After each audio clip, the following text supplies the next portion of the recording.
मैं मोबिन अंसारी क्लासेस से आज 14 सितंबर को मैं राष्ट्रीय हिंदी दिवस पर एक तो आप सभी लोगों को राष्ट्रीय हिंदी दिवस के उपलक्ष्य में हिंदी की शुभकामनाएं देता हूं और हिंदी को राष्ट्रीय हिंदी या आज के दिन को हिंदी दिवस क्यों मनाया जाता है इस विषय पर कुछ बताने जा रहा हूं।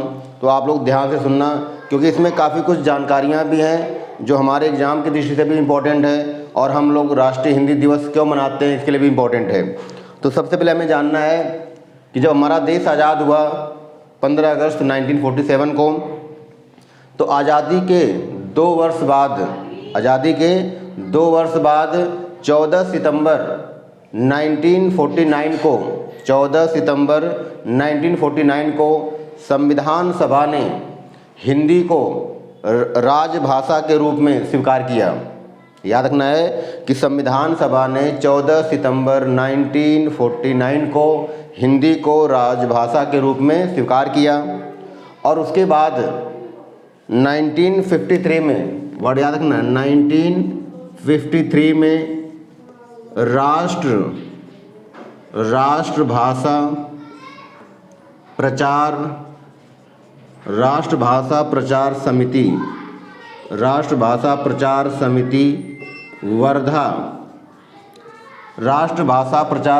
वर्धा की सिफारिश से प्रत्येक वर्ष 14 सितंबर को राष्ट्रीय हिंदी दिवस मनाने की सिफारिश की गई और तब से प्रत्येक वर्ष 14 सितंबर को राष्ट्रीय हिंदी दिवस मनाया जाता है। तो याद रखना है कि संविधान सभा ने हिंदी को राजभाषा के रूप में कब स्वीकार किया, तो 14 सितंबर 1949 को, लेकिन राष्ट्रभाषा प्रचार समिति वर्धा की सिफारिश से 1953 से प्रत्येक वर्ष 14 सितंबर को राष्ट्रीय हिंदी दिवस मनाया जाता है। यद्यपि हिंदी को राष्ट्रभाषा बनाने का प्रयास बहुत ज़्यादा किया गया, लेकिन इसमें अनेक समस्याएं आई, क्योंकि राष्ट्रभाषा का अर्थ है कि ऐसी भाषा जो पूरे देश की भाषा हो या पूरे आम जनता की भाषा हो। लेकिन भारत में चूँकि बहुभाषीय देश है, अनेक भाषाएं बोली जाती हैं, तो जब हिंदी को राष्ट्रभाषा बनाने की बात हुई तो काफ़ी मतभेद उत्पन्न हुआ। अलग अलग लोगों ने अलग अलग भाषाओं को राष्ट्रभाषा बनाने की बात करने लगे। तो इस तरह विवाद को देखते हुए ये कह दिया गया कि ठीक है, हिंदी क्या होगी, राजभाषा होगी। राजभाषा मतलब कामकाज की भाषा, अर्थात सरकारी कामकाज की भाषा।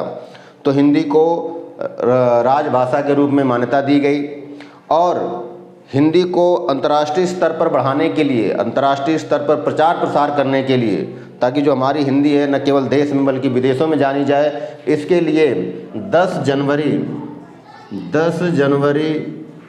1975 को नागपुर में एक अंतर्राष्ट्रीय हिंदी सम्मेलन का आयोजन किया गया। अर्थात हमारी जो हिंदी केवल हमारे देश नहीं बल्कि पूरे विदेश में ख्याति हो, प्रसिद्ध हो, इसके लिए 10 जनवरी 1975 को नागपुर में अंतर्राष्ट्रीय हिंदी सम्मेलन का आयोजन किया गया और तभी से प्रत्येक वर्ष 10 जनवरी को विश्व हिंदी दिवस मनाया जाता है। विश्व हिंदी दिवस मनाया जाता है।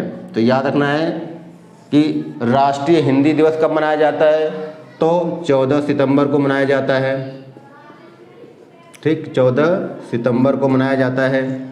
जबकि अंतर्राष्ट्रीय हिंदी दिवस कब मनाया जाता है, तो प्रत्येक वर्ष 10 जनवरी को मनाया जाता है। क्यों मनाया जाता मैंने बता दिया। इसके बाद अगर देखा जाए तो इस समय पूरी दुनिया में भाषा बोलने के आधार पे पहले नंबर पे तो चीनी में बोली जाने वाली जो मंदारिन भाषा है, पूरी दुनिया में प्रथम नंबर पर बोलने जाने वाली जो भाषा है वो है मंदारिन। ठीक, अर्थात इसको चीनी भी कहते हैं कि पूरी दुनिया में प्रथम नंबर पर जो भाषा बोली जाती है वो मंदारिन है। लेकिन संख्या की दृष्टि से सबसे अधिक बोली जाने वाली दूसरी भाषा क्या है, हमारी हिंदी है। तो पूरे विश्व में दूसरे नंबर पे बोली जाने वाली भाषा क्या है, हिंदी, और तीसरे नंबर पे जो बोली जाने वाली भाषा है वो क्या है, अंग्रेजी। ठीक, इस तरह से हमारी हिंदी न केवल अपने देश में बल्कि विश्व के कई देशों में बोली जाती है। और हिंदी भारत के साथ साथ फिजी एक देश है, फिजी की भी राजभाषा है। याद रखना है कि जो हिंदी है केवल भारत की नहीं बल्कि फिजी की भी क्या है, राजभाषा है। और उसके साथ साथ मोरक्को, गुयाना जैसे अन्य देशों ने इसे अपनी क्षेत्रीय भाषा भी घोषित की है। और यहीं पर कुछ और रोचक तथ्य जान लें कि वर्तमान में लगभग 40 देशों के लगभग 600 विश्वविद्यालयों में 40 देशों के लगभग 600 विश्वविद्यालयों में हिंदी पढ़ाई जाती है। और यहाँ तक कि अमेरिका के भी कई विश्वविद्यालयों में हिंदी को पढ़ाई जाती है। और मॉस्को में तो हिंदी का केंद्र स्थान बनाया गया है। तो इस तरह से हिंदी को लगातार आगे बढ़ाने का प्रयास किया जा रहा है। लेकिन दुर्भाग्य ये है कि हमारे ही देश में लोग हिंदी को महत्व कम दे रहे हैं और अंग्रेजी के बढ़ते इस वैश्वीकरण के दौर में लोग अंग्रेजी को ज़्यादा महत्व दे रहे हैं। इसलिए हमारी हिंदी थोड़ी सी अंग्रेजी भाषा की अपेक्षा पीछे चल रही है। लेकिन हमें शर्म नहीं आनी चाहिए, हमें तो गर्व होना चाहिए कि हम हिंदुस्तान के हैं और हिंदी हमारी राष्ट्रभाषा है। और हिंदी भाषा को बढ़ाने का प्रयास करना चाहिए तन से, मन से, धन से। अर्थात हिंदी को हम तो राष्ट्रभाषा बनाते हैं लेकिन अंतर्राष्ट्रीय स्तर पे भी इसको और बढ़ाने का प्रयास करना चाहिए। और हिंदी को हमारे देश में जो हिंदी की उत्पत्ति हुई है तो सबसे पहले संस्कृत से पाली के बाद प्राकृत के बाद अपभ्रंश के बाद अवहट के बाद पुरानी हिंदी और उसके बाद हमारी आज की हिंदी है।